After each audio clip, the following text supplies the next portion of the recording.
সমস্ত মসজিদের মুয়াজ্জিনদের হাসর নাসর হবে হযরতে বেলালের সাথে। ভালো করে শুনবেন এই গজলটি, সবার হাসর নাসর হবে বেলালের সাথে। এই মসজিদের কমিটি আছে, মুয়াজ্জিন আছে, ইমাম আছে। নবীজির মসজিদেরও কমিটি ছিল, ইমাম ছিল, মুয়াজ্জিন ছিল, যার নাম হচ্ছে হযরতে বিলাল। তিনি ছিলেন মুয়াজ্জিন, আর দয়ার নবী ছিলেন ইমাম। হযরতে বিলালকে আমরা শুনেছি হযরতে বিলাল নবী পাকের মসজিদের মুয়াজ্জিন। তবে আমরা কি এটা কোনোদিন শুনেছি হযরতে বিলালকে মুয়াজ্জিন থেকে বাদ দেওয়া হয়েছিল? এটা আমরা কোনোদিন শুনেছি? হয়তো বক্তাদের মুখে শুনেছি, আমাদের খেয়াল নেই। দেখেন, নবী পাকের মসজিদ থেকে হযরতে বিলালকে বাদ দেওয়া হয়েছিল কেন?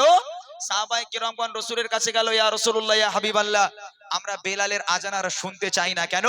হযরতে বিলাল ছিলেন তোতলা, হযরতে বিলালের কণ্ঠ ভালো ছিল না।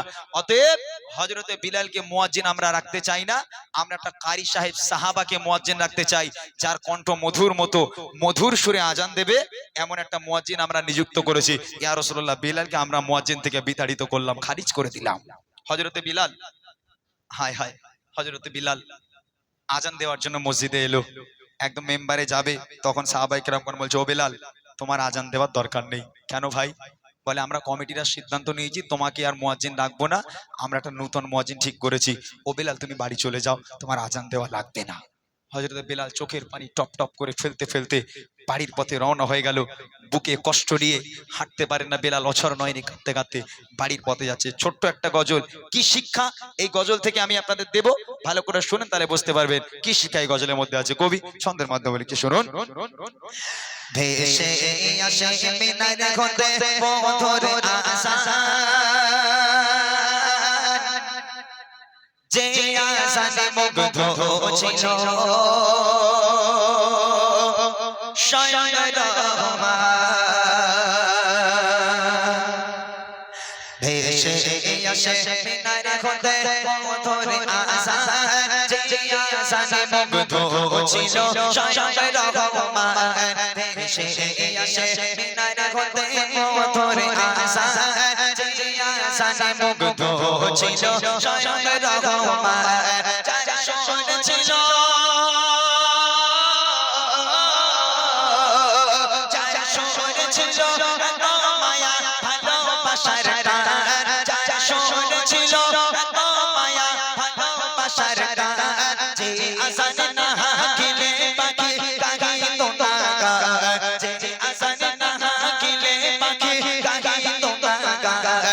ভেসে আসে মিনার হতে মধুর আসান, যে আসানে মুগ্ধ ছিল স্বয়ং রহমান। এই বেলাল, দাঁড়াও, আজান দিতে হবে না তোমাকে, বাড়ি চলে যাও। বলছে, কেন ভাই? বলে, কমিটির সিদ্ধান্ত, আমরা কমিটিটা মিলে আলোচনা করেছি, তোমার আজান শুনবো না, তোমার কণ্ঠ ভালো নয়, তুমি তোতলা, তোমার আজান শুদ্ধ হয় না। আমরা একটা কারি সাহেবকে রেখেছি যে মধুর সুরে শুদ্ধ করে আজান দেবে, বাড়ি চলে যাও। তারপর দেখেন কি হয়।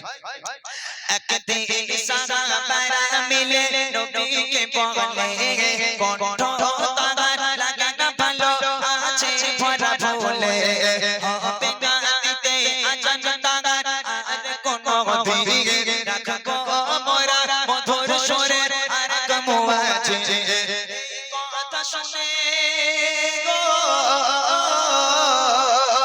এই কথা শুনে কেঁদে বেলাল পেরেশান, এই কথা শুনে কেঁদে বেলাল পেরেশান। লাগে না কেন ভালো আমার কণ্ঠের আহ্বান, লাগে না কেন ভালো আমার কণ্ঠের আহ্বান। ভেসে আসে মিনার হতে মধুর আসান, যে আসানে মুগ্ধ ছিল স্বয়ং রহমান। বিলাল বাড়ি গিয়ে কান্না শুরু করে দিল। এদিকে ফজরের ওয়াক্ত হয়ে গেল, ফজরের সময় হলো। নূতন মুয়াজ্জিন গুটি গুটি পায় মসজিদে এলো আজান দেওয়ার জন্য। কি খুশি যে মসজিদের ইমাম আমার নবী, সেই মসজিদের মুয়াজ্জিন হওয়া চারটিকুনি কথা নয়। নতুন মুয়াজ্জিন ওয়াক্ত হওয়ার আগেই মসজিদে হাজির। আজ আমি প্রথম আজান দেব, নতুন মুয়াজ্জিন মধুর সুরে আজান দেব। খুশি খুশি মনে নবী পাকের মসজিদে চলে এলো। এদিকে বিলাল সারা রাত খায় না দায় না, সারা রাত নামাজের পাটি ফেলে আল্লাহর কাছে অঝর নয়নে কাঁদে। আর নতুন মুয়াজ্জিন মসজিদে এসে হাজির। ফজরের ওয়াক্ত হয়ে গেল, নতুন মুয়াজ্জিন মেম্বারে দাঁড়িয়ে শুরু করেছে, আসসালাতু খায়রুম মিনান নাওম, ঘুম থেকে নামাজ উত্তম। আজান কমপ্লিট, আজান শেষ হয়ে গেল, সকাল হয় না। তখন নতুন মুয়াজ্জিন মনে মনে করছে আমি তো নতুন, এর আগে কোনোদিন আজান দেয়নি, টাইমের গন্ডগোল হলে একটু হতে পারে। ওই নতুন মুয়াজ্জিন কি করলো, কিছুক্ষণ যাওয়ার পর আবার একবার মেম্বারে দাঁড়ালো, আবার একবার আজান হাঁকছে, আসসালাতু খায়রুম মিনান নাওম, ঘুম থেকে নামাজ উত্তম। দুইবার আজান হয়ে গেল, সকাল হয় না। সাহাবাই কেরামগণ মসজিদে এসে হাজির, কি ব্যাপার গো মুয়াজ্জিন, কি হলো? বলে ভাই দেখো না, দুবার আজান কমপ্লিট হয়ে গেল, সকাল হয় না। তখন সাহাবাই কেরামগণ মনে মনে করে হযরতে বিলাল একবার আজান দিলে আজান শেষ হয় না, তার আগে পাখির কিচিরমিচির শুরু হয়ে যায়, আর তুমি দুবার আজান কমপ্লিট করে ফেলেছো, এখনো সকাল হয় না। একটা কাজ করো, আবার একবার যাও, আবার একবার যাও। আবার মেম্বারে দাঁড়ালো, আবার আজান হাঁকছে, আসসালাতু খায়রুম মিনান নাওম। তিনবার আজান হয়ে গেল, তারপরও নবী পাকের মসজিদের আজানের পর সকাল হয় না, পাখির কিচিরমিচির হয় না। এমত অবস্থায় নবী পাক ঘরের মধ্যে ঘুমাচ্ছিলেন, জিবরিল আমিন চলে এলো, ইয়া রাসূলুল্লাহ, ইয়া হাবিবাল্লাহ, আপনার মসজিদে এখন আজান হলো না কেন? আমার নবী ধরপর করে ঠেলে উঠেছে, পাশে স্ত্রী শুয়েছিলেন, ধরপর করে ঠেলে উঠে স্ত্রীকে জিজ্ঞেস করে, কি ব্যাপার গো বিবি, আজান হয়নি? বলে আজান হয়নি মানে আপনার নতুন মুয়াজ্জিন ভুল করে একবার নয় দুবার নয় তিনবার আজান দিয়েছে, তিনবার আজান দিয়েছে। তখন জিবরিল আমিন বলছে, ইয়া রাসূলুল্লাহ, ইয়া হাবিবাল্লাহ, হযরতে বিলাল একবার সাউন্ড চেপে যাচ্ছে, কিচ্ছু করো না, হযরতে বিলাল একবার আজান দিলে আল্লাহ পাক আরশে মুআল্লায় বসে বসে বিলালের আজান শোনে, আর আপনার নতুন মুয়াজ্জিন তিনবার আজান দিয়েছে, এই আজান প্রথম আসমান পর্যন্ত পৌঁছায়নি, প্রথম আসমান পর্যন্ত পৌঁছায়নি। আমার নবী পাক বলল তাহলে ব্যাপারটা দেখতে হবে, দৌড়ে দৌড়ে চলে গেল মসজিদে। তারপর দেখেন কি হয়, এবার ফজরেতে ডাকে নতুন মুয়াজ্জিন, কাটে না আধার যেমন সকাল হতো প্রতিদিন, বারে বারে উঠে হাসান খেকে জাগায়, তারপরও কেন কাটে না রাত, সকাল নাকি হয় জিবরিল আমিন গো, জিবরিল আমিন নবীর কাছে বলে যায় বাবা, জিবরিল আমিন নবীর কাছে বলে যায় বাবা, মসজিদে নববীতে কেন হলো না আযান, মসজিদে নববীতে কেন হলো না আযান, এসে আসে মিনার হতে মধুর আযান, যে আযানে মুগ্ধ ছিল স্বয়ং রহমান। নবী পাক দৌড়ে দৌড়ে মসজিদে এলো, এসে সাহাবায়ে কেরামগণ ঘিরে ধরেছে আল্লাহ রাসূলকে, ইয়া রাসূলুল্লাহ কি বিপদ বলেন তিনি। বলে কি হয়েছে গো? বলে ইয়া রাসূলুল্লাহ এই মুয়াজ্জিন তো তিনবার আজান দিলে এখনো সকাল হয় না, কি মুসিবত। আমার নবী পাক চিন্তায় পড়ে গেল। ওই সময় জিবরিল আমিন আবার নেমে এলো। আল্লাহ রাসূল বলেছেন, ও জিবরিল আবার কি বার্তা আনলে?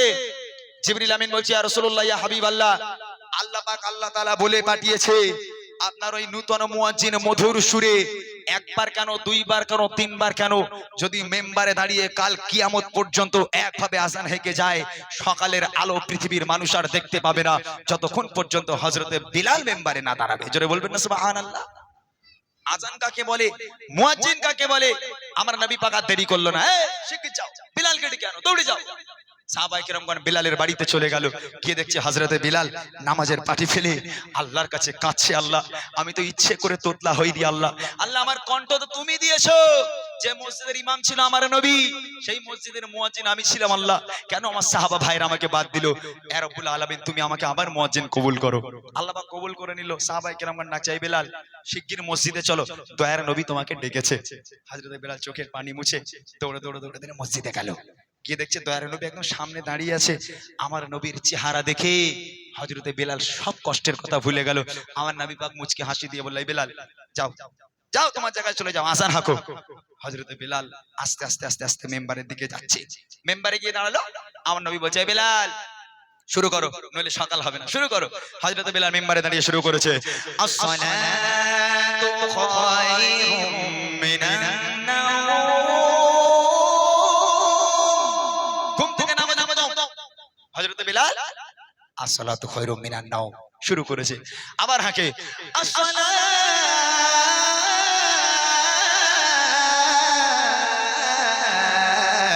খায়রুম মিনান নাওম।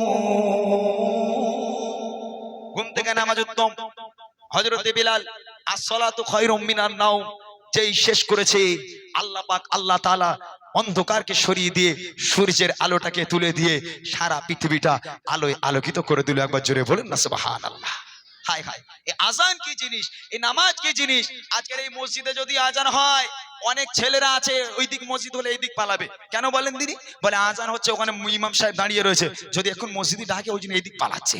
তবে যারা সত্যিকারের নামাজি হবে, আজান হাঁকার সাথে সাথে তাদের অন্তর ছটফট করবে, কখন মসজিদে যাব, কখন আল্লাহর ঘরে গিয়ে আল্লাহর কাছে সিজদায় যাব। সেই আজানকে ভালোবাসুন, নামাজকে ভালোবাসুন। শেষ কথায় কবি লিখছে, আদেশ করে দয়ার নবী ও সাহাবারা বিলাল ডেকে আনো তোমরা আবার তোবারা যখনই বিলাল পুনরায় মেম্বারে দাঁড়ায় যখনই বিলাল পুনরায় মেম্বারে দাঁড়ায় আধার ঠেলে সূর্য তখন মুছে হাসি তাই বলি ইমরান শোনো এ আজানের এমন শান যে আজান তোমায় আনবে প্রভুর প্রতি প্রেমের টান যে আজান তোমায় আনবে প্রভুর প্রতি প্রেমের টান ভেসে আসে বিনার হতে মধুর আজান যে আজান মুগ্ধ ছিল স্বয়ং রহমান যে আজান মুগ্ধ ছিল স্বয়ং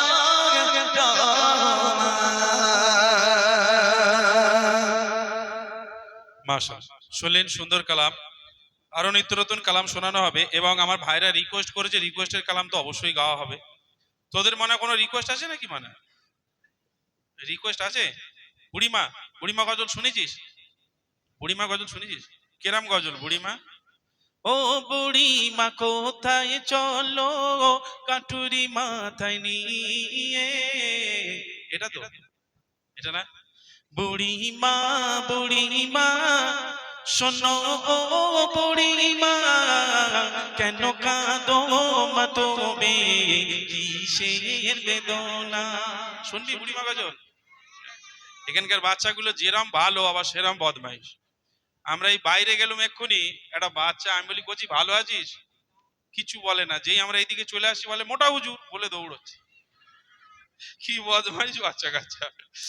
আচ্ছা ওই যিনি একটা উর্দু গজলের ফরমাইশ করেছে উনি কি আছেন ভাই? একটা উর্দু মানুষ কে ছিল ভাই তোমাদের এখানে, উর্দু ভাষী মানুষ? জাসনে আমাদের রসুল, ও আপনারা? ও আচ্ছা আচ্ছা, ওনারা রিকোয়েস্ট করেছে জাসনে আমাদের রসুল আল্লাহু আল্লাহ, এই গজলটা ফরমাইশ করেছে। ওটা গেয়ে নেই নাকি ভাই? তারপর চিঠি চিঠি পিটি পাঠানোর দরকার হলে এবার পাঠাবো আমি, অসুবিধা নেই। আমি লিখবো চিঠি তোমায়, তোমারই লিখবো আমি চিঠি। তারপর রসুকিন আর কেঁদো না, ইনশাআল্লাহ রিকোয়েস্টের কালামগুলো গাই। আর আমার মা বোনেদের জন্য বিশেষ করে আজকের মূল গজল, সেটা হলো সাংসারিক জীবন।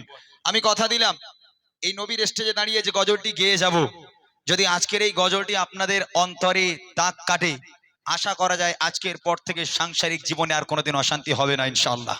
এতটুখানি আমি আপনাদের বলে রাখি। তবে গজলটা একটু শুনতে হবে যে সাংসারিক জীবন আল্লাহ রসুল এবং আম্মাজান খাদিজা, মা ফাতেমা এবং হযরতে আলী, তারা কেমন শিক্ষা আমাদের দিয়ে গেছেন। তার আগে